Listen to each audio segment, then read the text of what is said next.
everybody. Thanks for joining me on this week's 172nd Air Wing video. Today's video is going to be a project / review of this HobbyMaster produced F-4G Phantom II. This one in the colors of the 52nd Tactical Fighter Wing, 81st Tactical Fighter Squadron out of Spangdahlem, Germany. Now, the reason I've done this project is ultimately because of the heritage that this particular release represents. You should all know, those of you who are subscribers, and I extend my appreciation to those of you who have supported my channel in that way. You all know from my previous videos that all of the models I review are models that I've personally purchased with my own money. So it's not a dynamic like you would see with some channels where people are reviewing stuff that they're being loaned, or they're running a model store and they're reviewing their inventory. Now, it's all well and good, but what this means is my channel is strictly going to consist of things that I have a certain interest in owning. Now, the pros and cons of that are, obviously the models that I review, you're going to get the honest feedback from it because I've paid my own money for it. And it doesn't get much more honest than that. The downside is I obviously can't review everything. I don't have an unlimited budget, and I certainly don't have an unlimited storage situation. So I must be choosy with what I purchase, as I'm sure most of you are well aware. And just like the rest of you out there watching this, you all have to be choosy with what you buy too, right? So if I'm going to do a review on a model, first of all, it has to pass the bar of being worth me spending my own money to purchase. And second, there has to be a story behind it. And that doesn't mean that if I don't review it or have it, it doesn't have a story worth including. It's just that's something that I happen to value with my releases. And with this one, the story is pretty intense because these F4s, these F4 Phantom IIs were used in a very important and very relevant mission. And it's unfortunate that the U.S. Air Force didn't agree when they retired them so quickly.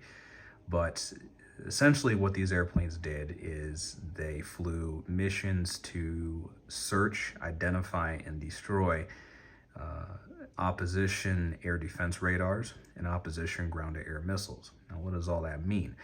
Well, opposition ground-to-air radar systems are electronic consoles and emitters that track things that fly in the air, most notably airplanes.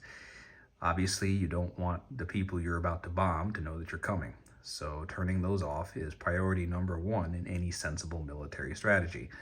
Unless you're in Russia, in which case you just do whatever Daddy Vladimir says, and then, you just lose for 3 years straight. But I digress.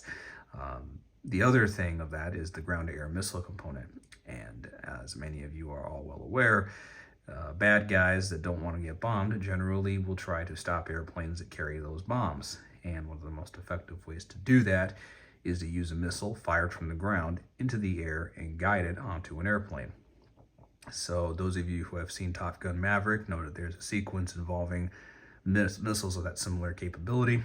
And while the movie dramatizes certain aspects of that experience, there is no denying the fact that ground-to-air missiles are a formidable enemy to any operational air force. So the job of the real-life counterpart to this model was to go out, find, and destroy these things. And it had a customized electronic suite, which was very advanced for its time. It actually used the computer software originally built for the Apollo lunar landings and adapted to the F-4 Phantom II's mission of tracking, storing, codifying, and identifying electronic signals for engagement and sometimes destruction of those systems. And it also had the specialized training of the person in the back. This is normally called the Weasel in some capacity. These were called EWOs when they flew in the back of the F-4G, and that's because they were electronic warfare officers. And as that name says, that's exactly what they do. They use the electronic spectrum to leverage warfare. And these F-4s were amazingly effective on the aerial combat grounds of the first Gulf War. The F-4G Phantom IIs would go on to protect the coalition strike forces and aircraft, and I'm proud to share that in the operation of the F-4Gs, no coalition airplane was shot down by an Iraqi surface-to-air missile when these F-4s were flying. So they were very effective at what they did, and that's a combination of the capabilities of the F-4, the capabilities and performance of the airplane, the electronic packages that the F-4G had, as well as the exemplary training of the electronic warfare and the pilot crew working together to destroy any missiles that threatened the coalition air forces. So what makes the F-4G here so special compared to the original F-4E? Well, the first thing is, if you notice in the very back, you see a tricolor logo here. This is to represent the 3 squadrons under the 52nd Tactical Fighter Wing. But more importantly, it showcases the quote-unquote football, which is part of the AN/ALR 47 radar homing and essentially radar emitter tracking and recording system, which was unique to the F-4G.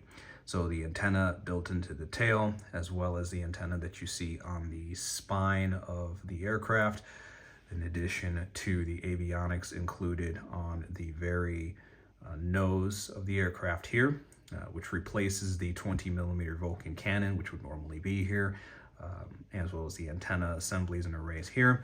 All of those systems were designed to enhance the aircraft's ability to track and engage and plot radar surface threats so that they could be engaged and destroyed.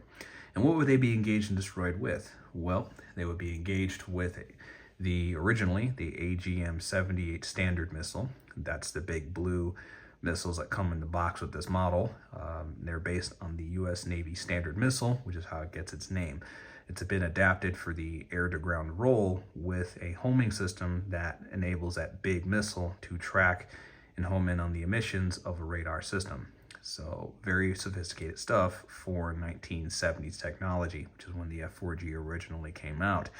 The version you see here is in the colors of what you would see around the early 1990s, and this is the color scheme, the Hill Gray, that you would see on these F-4s when they flew in Operation Desert Storm. Now, because of missile guidance problems with the AGM-78s, the AGM-78s actually had issues with not their guidance systems, correction, but the rocket motors were defective apparently in the production batch. So as a result, the replacement missile was rushed into service, but still was ready for operations when Desert Storm happened. And that is the AGM-88 HARM, or Homing Anti-Radiation Missile. And what these missiles did is they would have multiple opportunities and systems in there to enable, track, and destroy the missile engagement radar from anyone trying to prevent someone from destroying a target. And these missiles are very smart. The modern iteration, it's been improved a lot of times since 1991. So the modern iteration is called the ARGM, which is so good that nobody who isn't already in the military or at the contractor can talk about it. And they can't talk about it anyway because guess what? It's classified up the wazoo. So the AGM-88s you see here are very capable missiles. They've actually been used in multiple theaters, including Ukraine as of late. And as I understand it, they've been adapted to MiG-29 Fulcrums. So when the source material and books come out about that, that's going to make for some very interesting reading and even more interesting videos. So I'm curious to see how they pulled that off, how they got a missile for a F-4 and bolted it onto a Russian-made MiG. It must be a story. Hopefully they'll be able to tell it sometime soon. So these missiles would be what the crew would use to engage and destroy a surface-to-air missile system. And as you can probably imagine, it's a fairly destructive way to end someone's day. Now, if someone did happen to shoot at these airplanes, which occasionally happened, what would happen is they would use the maneuverability of the F-4, which, while not exactly class leading, is still formidable for an airplane of its size and era. It also has built-in jammers, as well as the electronic pod here, which you see right here is an ALQ-131, which comes in the box with the model. This whole setup actually is what you would see on an F-4G deployed to Operation Desert Storm. You would see 3 external fuel tanks, one here, one in the center for the Royal Jet fuel tank, and one on the other wing, as well as 2 AGM 88 harms, one here, and then an ALQ 131. I would have liked to see an ALQ 134 in the box with this, because that was the other ECM pod used by the Wild Weasels in Desert Storm. You do get in the kit a relatively decent set of ordnance options, but you don't get the full and accurate complement of ECM pods, which is unfortunate. It's one miss on the model, but it's not a big deal, because if you equip it with the ALQ 131, you've pretty much covered your bases, because that is one option that they did fly in Operation Desert Storm. So with the history of this amazing Wild Weasel aircraft, we can now get to some of the drawbacks, and many of you are already well aware of it, but we'll call it out here. We'll get the tough parts out of the way, if I can get my syllables in order, and work our way down. So the first thing to understand is, out of the box, the colors are wrong for the nose and for the tail, as well as the wingtips, because the gray, from what I can tell, it looks like what they did is the factory made a mistake and used a Tamiya gray instead of the proper gray for this color scheme. And I didn't realize that until I broke out my Tamiya kits, tried to weather it, and realized that the gray that I got from my Tamiya kit is basically the same shade of blue as what this came out of the box. So I suspect, again, what happened is somebody at HobbyMaster's production facility made a mistake and ordered the wrong paint code, or they followed the correct paint code, but they got a shipment of Tamiya gray, which wasn't the right color. So out of the box, it's going to be very blue, and you have to weather it pretty aggressively to get it to look something close to what you would practically see of the model. What I did is I took some custom, I took some gray chalk essentially, and mixed it with some water, and then applied it with a brush, and then kind of took a Q-tip and lightly went over the nose and the tail section to get some of the big chunks off. So unfortunately I had to do that, because the Tamiya gray that I had, once again, was not the right color. So it's, again, not something you want to do, but in the context of the history of this model, to me, it was a compelling choice. The 81st Tactical Fighter Squadron contribution to Operation Desert Storm is pretty legendary. I mean, as far as the Wild Weasel mission goes, a lot of you out there watching this are veterans like myself. Many of you are family and friends of people who served. Some of you watching this may have well flown in this airplane when it was active duty. So, I think showing you all an opportunity to make this model more realistic when the factory makes a mistake, I think, is crucial. The heritage of the F-4G is something that I believe is worth preserving, and getting the fact that it came out of the box with incorrect colors is not a good thing, but if I can show you all how to make it better, I think it's all worthwhile for everyone. Plus, the other aspect to consider is there's no guarantees that HobbyMaster or any other company is going to release a color scheme like this again. I know that at this time, Air Commander supposedly has 2 F-4Gs on plan to ship this summer. However, that's not guaranteed. That may be delayed again. Those releases have been pushed back 2 years already, and there's also no assurance at this time that the color scheme on those is going to be any more or less correct than what HobbyMaster has already produced. So the good thing about this is, if you are comfortable taking some generic weathering chalk, putting it in some water, mixing it with some with a brush, and then putting it on the nose and the tail, you can probably take care of 80% of the flawed paint shade right there. So to me, if you can save a couple of nickels, get a model that probably won't sell quickly because of the inaccurate nature of the color, and take a little bit of time to make it nice and good, I think it's worthwhile, especially given the heritage. Plus, it's also an opportunity for some of us to practice our modeling skills, because, hey, if you make a mistake, it's not a major hurt like it would be if you were, say, dealing with a particularly unique color scheme like the Thunderbirds or whatever. So the other changes that I did is I painted the back part of the engines chrome silver. So the back is usually black plastic. If you go back to the intro shots, you can see the comparison. I have painted the back of the F4's empennage by the engines the chrome silver. And the reason I did that is On the actual airplane, it's chrome silver, but you generally don't notice this unless you have a photo at the right angle, because the reflective surface is generally in shadow, so it looks black, which is what most of the color sheets and the stock configuration of this model is. You know, it's black because that's what most of the photos show. In reality, and I can say this from experience because I'm privileged to share that I did get close to an RF-4 Phantom at a local museum to me.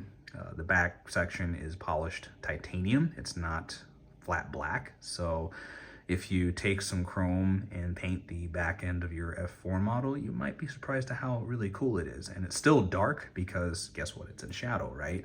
So painted that chrome silver, add a little bit of Tamiya weathering to the tail between the engines, and holy buckets, it looks pretty darn cool. I also put some cardstock and cut it to shape the top of the wings to signify the leading edge slats, which do deploy when the airplane is in a landing configuration. I also did that for the other side, and I also updated the edge of the intakes here. So if you see, these are smooth, which is for 1/72nd scale a more accurate representation of the intake. For some reason, Air Commander and HobbyMaster have striations on this section of the intake, which is not accurate for the scale. I think they were trying to mimic the air pressure holes that go on the side of those intakes, which move in accordance with the airplane's speed. But in 1/72nd scale, when you look at it up close, you can see the little holes, but in this scale and at this distance, when you're looking at it with the naked eye, it's really it's not a valuable thing to try to model that detail at this scale. So I think a flat non-detailed panel is probably going to be the most accurate representation at this size. You can also see that I've painted the inside of the intakes white, as is true of the actual airplane. The real F4 has cream lining, has cream lined paint on the inside. I imagine that's done to detect any leaks or issues with the interior of the engine intakes. It also makes it easy to find any foreign objects in there, because if a piece of something does get sucked down this really big intake, it's going to go into the very expensive $1 million each J79 General Electric engines, and it's going to be a bad day for a lot of people who now have to do a bunch of work to change the motor. So that section is all painted white on the inside, which is something HobbyMaster does not model. Air Commander incidentally does, which is a point in their favor. But in any event, I painted that because at this point I'm putting enough work into it. Why not? So on those accessories that I've cut and painted to match are attached with some blue tack. It's very useful stuff to have if you are in the modeling space, even if it's just to have die cast. Also note that you'll want to put some blue tack on your AGM 88 rails, because for some reason these just don't want to stay in the slots in the wings. Right now you're seeing these attached with blue tack because without them they would just fall right out. So tolerance issues are an unexpected issue, but you know, considering that the paint was wrong out of the box, I kind of knew what I was getting into when I bought it. So with that, I think if you are willing to work with some weathering paints and you're comfortable making changes to your model, I think it's a very worthwhile addition. The F-4G I think is a special add, and I think if you are a F4 Phantom fan or a US Air Force fan or a fan of Desert Storm, it's a necessary addition to your collection, even if it is just to signify the suppression of enemy air defenses side of things. So it's a good heritage, and I do recommend that you take a look at my notes for this video so you can see some of the videos that I use for source material, and I think they're great content in their own right, especially if you're somebody that likes model reviews. On that note, I'll make a couple of housekeeping points here. The first is I want to once again extend my appreciation to those of you who have subscribed to my channel. It is definitely appreciated. YouTube does not give me the option to send each and every one of you a thank you note. If I could, I certainly would. So those of you who have seen my last video might have noticed that I was referencing a JC Wings F-16. I have come to understand that that was a grievous error. As a matter of correction, that's actually an Air Force One F-16. I went and checked my box and I realized I made a freshman year collegiate mistake, and I called it the wrong brand. So there's no easy way for me to edit the video without essentially redoing the whole thing, and right now it's enough of a challenge logistically for me to make new content as it is. So once again, I extend my appreciation to those of you who have subscribed, and my apologies for those of you that I may have unintentionally misled in last week's video. Once again, it's not a JC Wings F-16, it's an Air Force One. So thank you for the folks in the comment section who pointed that out. Corrections are certainly welcome, because I'm all about getting the answers right, because folks, I don't know about you all, but there is more than enough BS mythology being slung around on YouTube as it is, and I certainly am in no mood to add to the growing pile of manure that's circulating around. So once again, thank you for watching. Thank you for subscribing if you haven't, or if you haven't, consider subscribing. That way you'll be notified when I publish a new video, and that's your way of letting me know that I'm doing a decent job at this. So more reviews to come, and if you're a Phantom fan, check out some of my other videos of other Phantom reviews on the channel. And before I sign off, I'd like to ask those of you who are also waiting for the DCS F4, are you guys really pumped for it? Have you all made your pre-orders for that yet? Because I don't know about y'all, but I am certainly stoked to see that. Hopefully they'll release it in the next month. At this point, one of the reasons why I'm not able to make these videos as often is I'm reading stuff like the manual for that, and it's pretty big. So anyways, tangent over. Thanks again for watching. We'll catch you in the next one.